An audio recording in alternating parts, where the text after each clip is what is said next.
Hi, welcome to another episode of Unboxing Entrepreneurship. An entrepreneur faces new problems at every stage of their entrepreneurship journey. And if you don't know how to solve large problems or complex problems, it can get quite difficult and demotivating when you're going through your entrepreneurship journey. So today, I'm going to talk with Raghvi Khurana, who's the founder of Nazaria and director at CBSL Group. And we are going to talk about a process to solve problems called design thinking. Let's get right into it.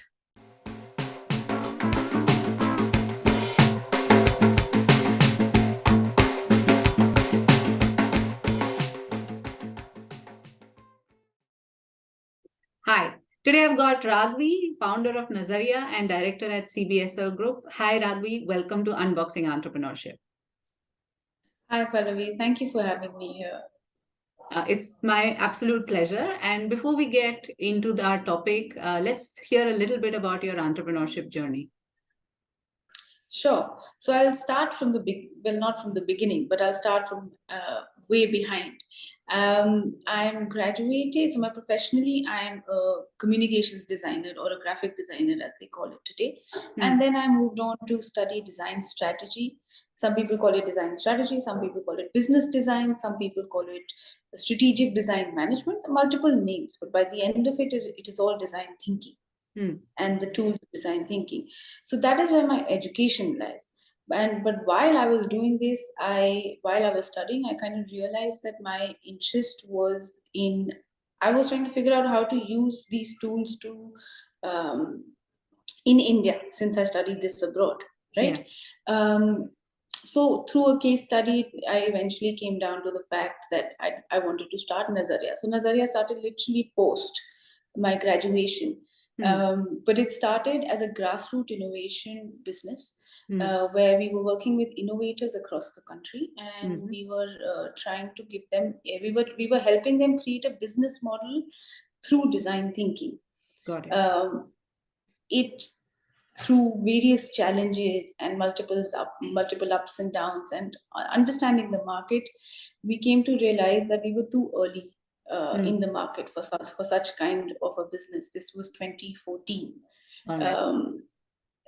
So we then pivoted towards arts and crafts, and currently Nazaria is working with around 30 artisans across the country, and our main aim is to give them an outreach in the urban audience, specifically Delhi, Bangalore, Bombay, Calcutta.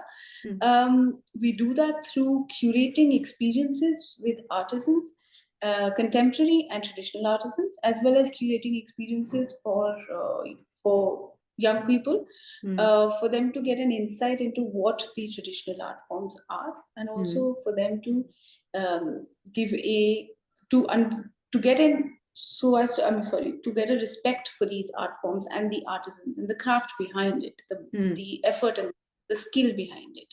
Yeah. So that's what Nazaria does for now. While I was doing Nazaria, while I was continuing to do it, I was always inclined to my family business. And I just didn't want to do one thing at a time. So clearly I joined the business at the same time. Yeah. And since my skill was in communications at that point, I started with rebranding the business. Did that for it took me 2 odd years to do that, which was quite a step. Since we're a legacy business, a traditional business, so the concept of rebranding, the concept of mindset changing was quite a challenge, but we went over it. So I started from that, and now currently I handle a division. Primarily, we work in the digitization sector, um, where we scan your physical documents, convert them into data, digitally store data, and physically also store the documents in warehouses for a number of years. Usually it's about 12 years. That's the policy by the government. And then once you have the data online digitally, we work with your data and we ensure that the data is being moved seamlessly throughout your business processes. So something like an ERP as well. So as to cut this short, we work with data, to be very, very precise. And we give you data, we help you organize your data, manage your data, and then analyze your data better. So Got it. that's what I do in these two businesses. Apart from that, since design thinking has always been a part of me, has always been the way I think, to be very Yeah. honest with you. Hmm.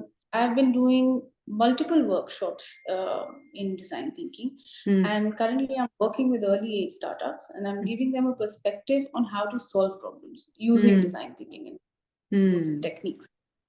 Awesome. So yeah, that's the basis of our discussion today, because as we were talking before, that perhaps design thinking is not very clearly understood by people as to what it can be used for and what kind of outcomes you can get. And whereas what we know is that essentially it is a way to solve a problem. And entrepreneurs are constantly faced with problems. The very first problem that you could potentially have is that, I have an idea, how do I actually get it out into the market as a product or as a service?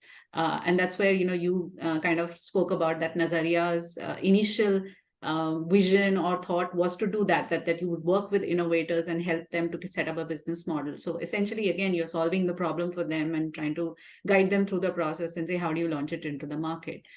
So perhaps before we actually talk about design thinking as a way to solve a problem, maybe you could just briefly tell us about design thinking, what encompasses it, and where is it potentially useful for? Sure. So design thinking primarily, in its simplest term, you can say it's a different way of thinking. It's let me be very clear. It has nothing to do with design. The only Yes. way design primarily as a term comes in is because if you look at designers, or if you look at creative people, any kind of a creative people, be it a performing artist, be it a designer, be it a digital artist, they all have a process to come up with an idea, right? That process primarily is called a design process, right? Yes. Design thinking is using that process, further modifying it, and then using unconventional thought processes and implementing that process in any and every aspect of your life. Like I would say, I've used design thinking for times when I've been confused and I don't know what to do with my life. So for personal growth, personal understanding, Yes. I've used tools like mind map, which always helps me to clarify my mind. I've used design thinking in leadership, in managing my teams in the IT sector, in like employee engagement activities. I use that a lot in my employee engagement activities. UI UX, I use it to get sales, literally to plan my GTM, to plan my go-to-market strategy all the time. It doesn't matter if it's IT or if it's traditional arts. I use it all the time. So I use it in my business. I use it personally. And you can use this style of thinking in every aspect of your business, for that matter. From, if you're, say for instance, you're creating a business model and a you need a validation of your business model. This thinking process can help you. It helps you to understand your customer. It helps you to know your customer better, know your market, or know your competitors, know your business, for that matter. It helps you to create a foresight of your business, to create further projections in your business, so you can create long-term business plans. So the possibilities are unlimited because it is nothing but a way of thinking. Got it. All right. So, and then as I said, when entrepreneurs start something, they are faced with the biggest problem is how to actually get it out there into the market. And that's my dog who's constantly snoring. I don't know if you can hear him. But I guess it's not just about making the idea into a product. As you say, there are various stages of an entrepreneur's journey where you need to think uh, logically to achieve an objective, and whether that is launching a new product, or as you say, with employee engagement, or anything else that an entrepreneur goes through. There are various stages in their process, where they need to have a process to figure out how to solve this problem. Perhaps you could give no, to go back to my question, a lot of people think that, effective problem solving actually is something that you're born with. We assume that, there are people who are better at solving problems, and there are people who just can't solve a problem. They don't know how to solve or deal with a challenge that comes their way. Do you have, and I know I can see you're smiling, do you have a differing viewpoint? Do you think that it is a skill that somebody can learn?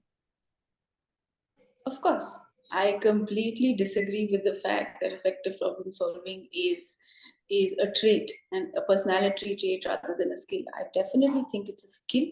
It's Yes. only a difference of how you train your mind to achieve that skill. Very Correct. simple.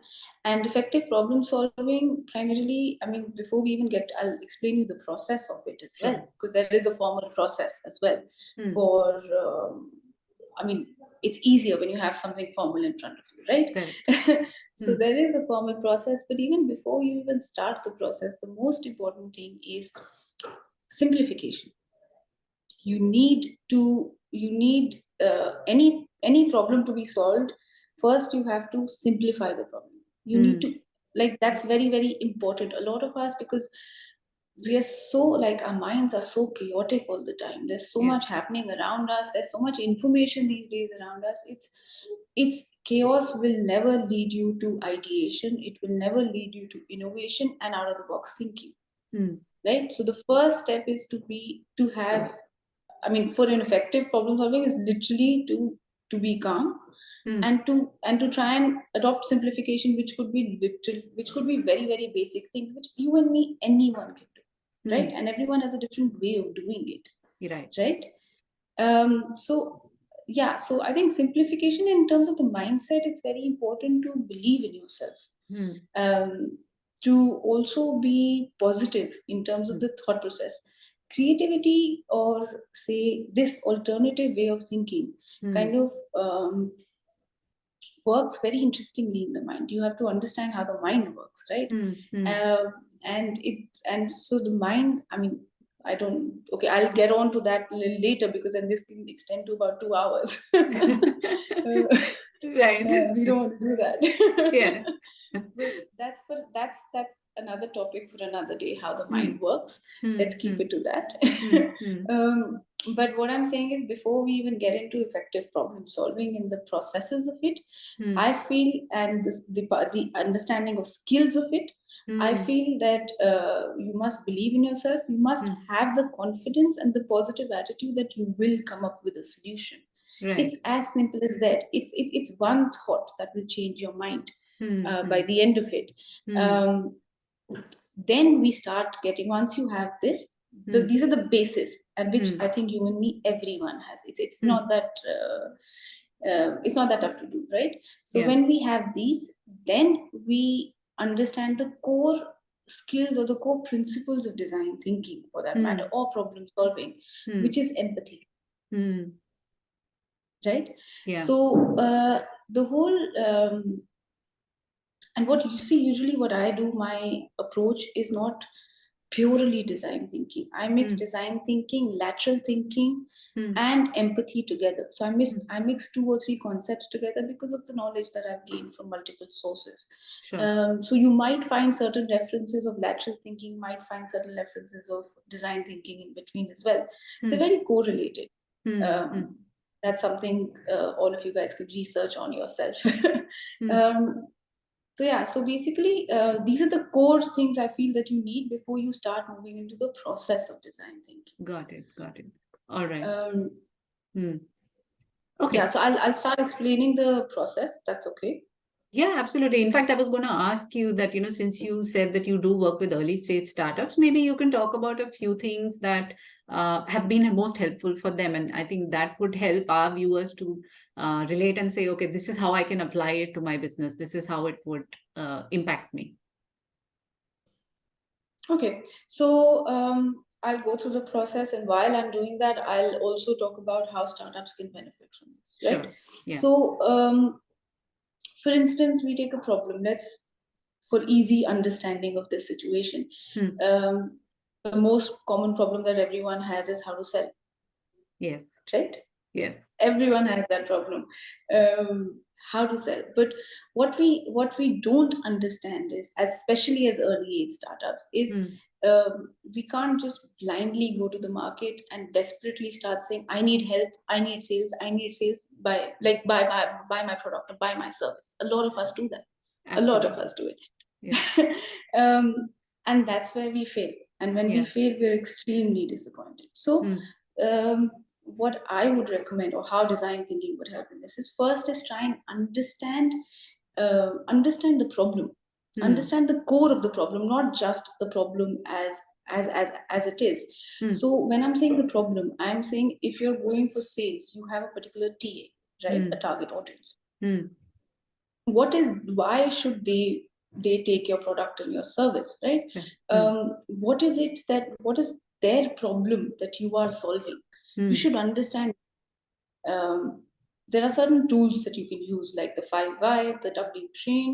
Yeah. um, these are I'm talking about very standard tools that you can find online, but the idea is to get to the depth of the problem, because Mm. most of the time understand is actually a customer's problem is really not the customer's problem. That's a trigger point Mm. to, and subconsciously there's some other problem or there's some other discomfort that the customer has.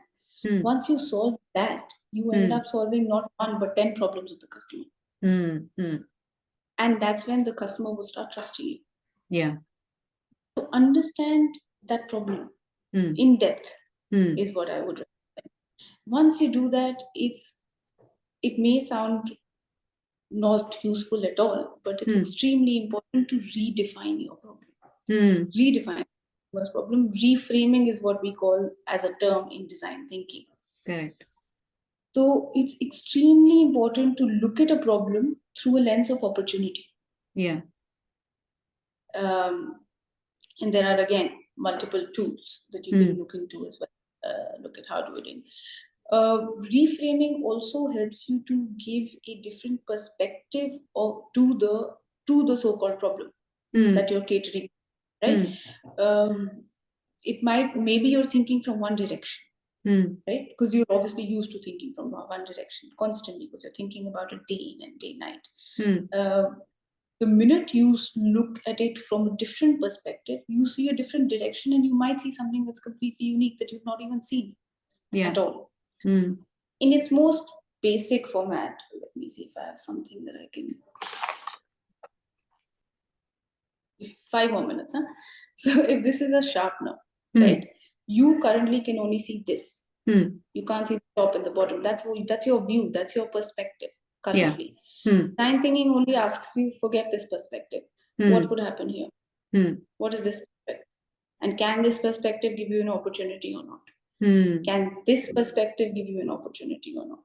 You know, Mm. it's Mm. only a different way of thinking and a different way of seeing things, for that matter. Correct. That is why redefining what you're Mm. seeing is extreme, right? Mm. Mm.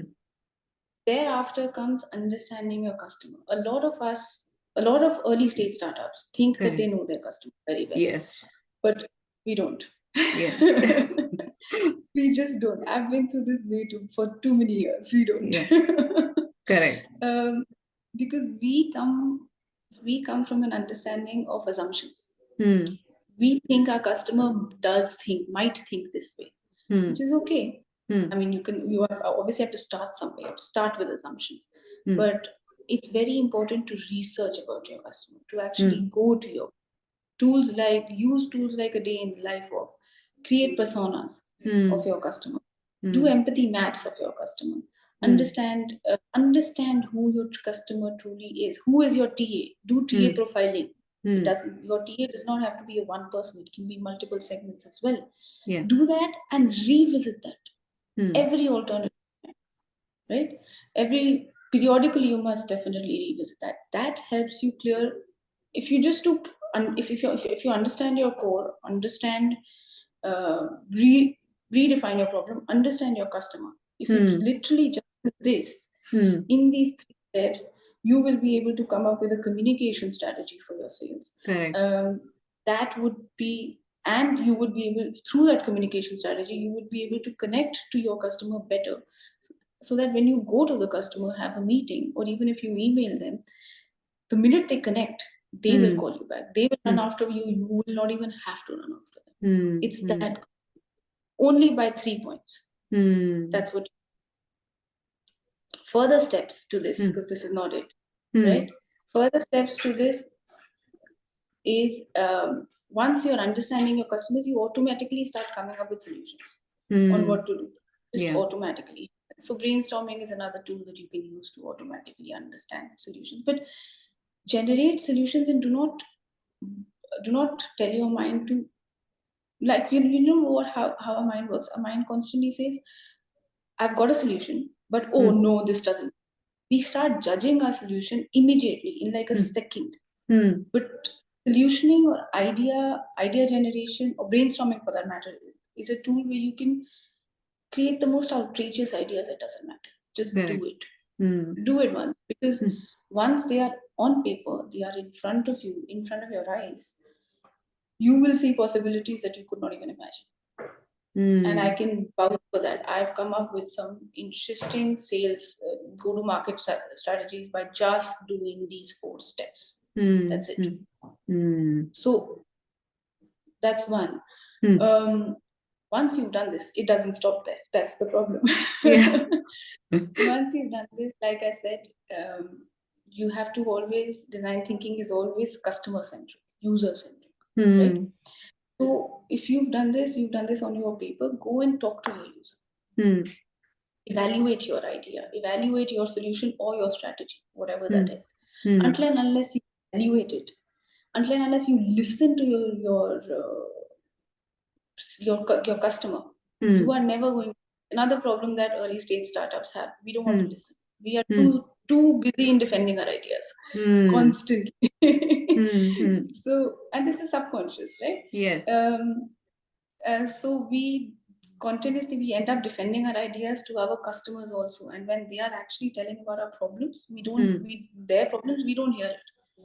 And or when they're giving us feedback about our solution, we don't hear it because we're constantly defending our problems. So that is something that we need to change as early age startups. Yes. Evaluate your solution. So 6 thinking acts, another tool. It's great for evaluating your solutions. Evaluate them, test them into the market, and redefine. It is like an endless process. And it's not like A to B to C to D. I've given you an A to B to C to D because that's the easiest way to understand, right? But you use one tool, you use all tools, you do all the complete process, whatever you want to do. It depends till the time you find the solution that you need and that you are looking for. You can use any of these or all of these or some of these for that matter. Correct. Yeah. Right. So I hope I've answered your question as well. Yes. Yes. In fact, I do relate with what you've said. I mean, as a marketer, obviously, I have a lot of strategies that I use for my clients. And the foremost being that you have to understand what your customer is and what is it that they want. Because as you said, when you're starting something, you have an idea in mind, you have a solution in mind. But what the customer needs maybe they need the same thing, but it's not the way that you communicate it. I mean, for example, I'm a digital marketer. Yes, I know what are the services that I offer, but what I offer, at what cost I offer, at what let's say service package that I offer totally depends on who am I targeting. If I'm targeting a small business owner, there are certain different things that I would look at. Their pain points are totally different than a larger company. So I get that. And in fact, recently I was doing a customer persona exercise with one of my clients, and I don't think that it's just an early stage startup problem, because this client has been in business for a while, and what we were struggling with is trying to increase our sales because it had reached a plateau. So when we did the customer persona exercise, we realized that her customers were not bunched together in one big lump. There were different personas, there were different types of people who were making decisions to buy from her from different channels and for different reasons. So then we had to look at it and say that, okay, if I'm targeting this persona, yes, I am talking what this person wants to hear. And am I talking it on the channel that this person is most active on? And that's where you realize that there were certain gaps. There were certain things that we were not communicating. There were certain channels that, she was not active in all. And from there comes the marketing strategy of saying that, okay, next 1 year, this is what I'm going to be focusing on. These are the areas that I want to grow. And naturally, when you are present on more channels where your customers are, your sales will automatically, will increase. So I think that's a great thing that you're talking about.